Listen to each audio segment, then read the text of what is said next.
swinging to her waist and unraveling in the wind like a plume. Then her pugnacious breasts trying to bore holes in her shirt.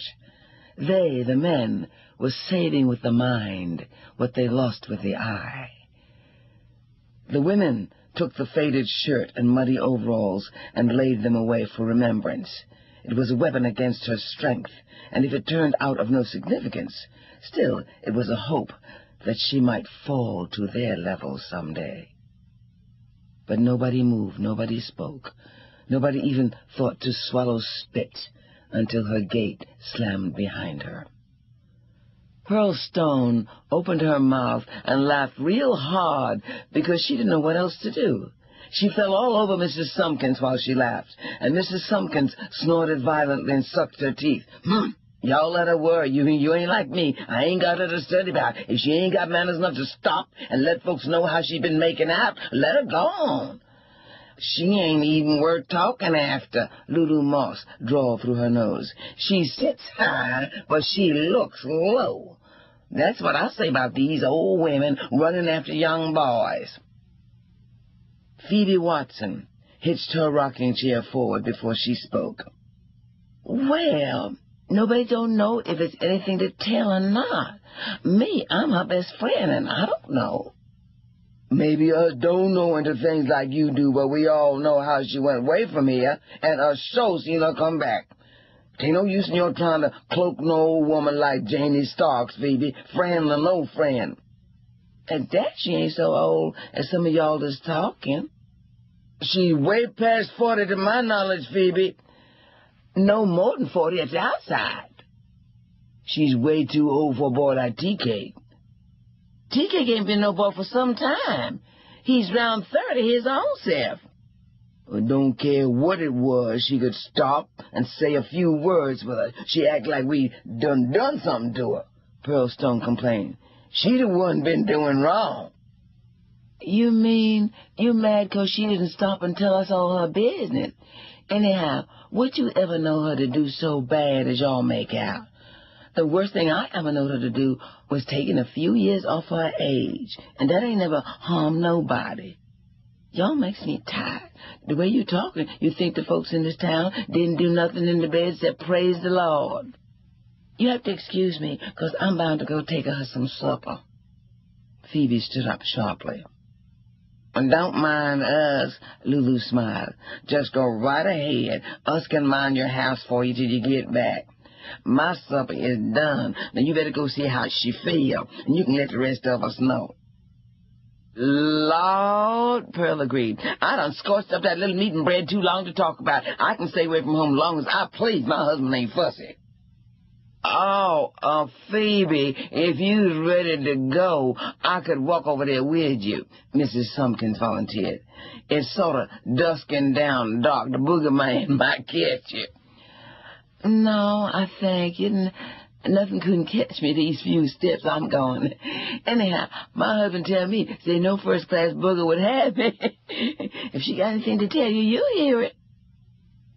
Phoebe hurried on off with a covered bowl in her hands. She left the porch, pelting her back with unasked questions. They hoped the answers were cruel and strange. When she arrived at the place, Phoebe Watson didn't go in by the front gate and down the palm walk to the front door.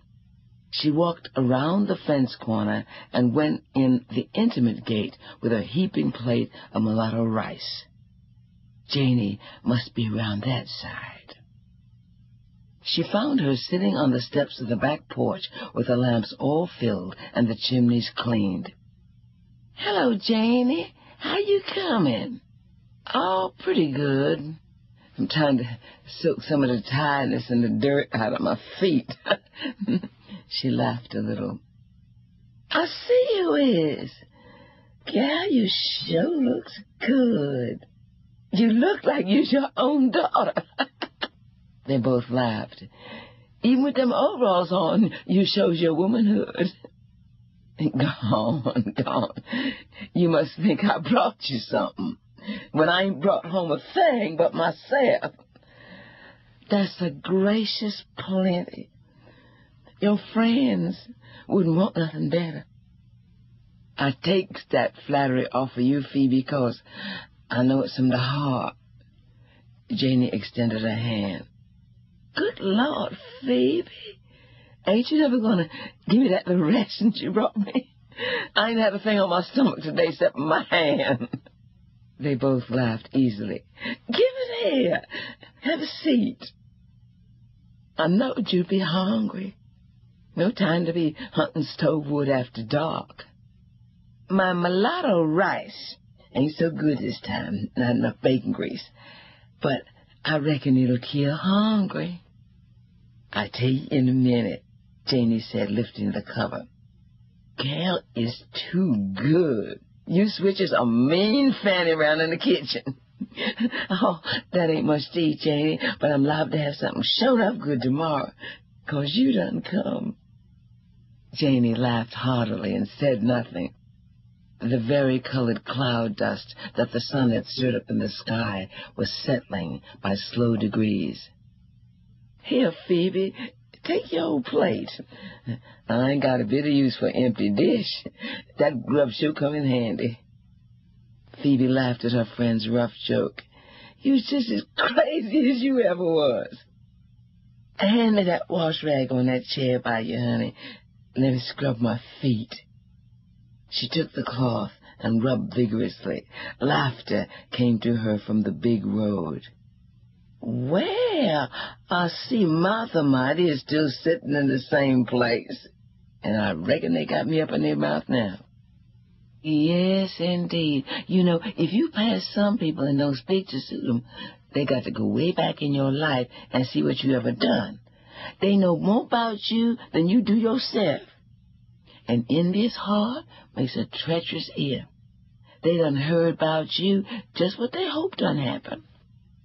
Well, God don't think no more about them than I do. There's a lost ball in the high grass. I hears what they say, 'cause they just will collect round my porch 'cause it's on the big road. But my husband gets so sick of them sometimes, he makes them all get for home. Sam is right, too. They're just wearing out your sitting chairs. Yeah, Sam say most of them goes to church so they'll be sure to rise in judgment. That's the day that every secret is supposed to be made known. They wants to be there and hear it all. Sam is too crazy. You can't stop laughing when you're around him.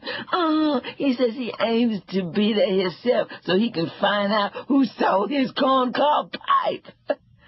Phoebe, that Sam of yours just won't quit. Crazy thing.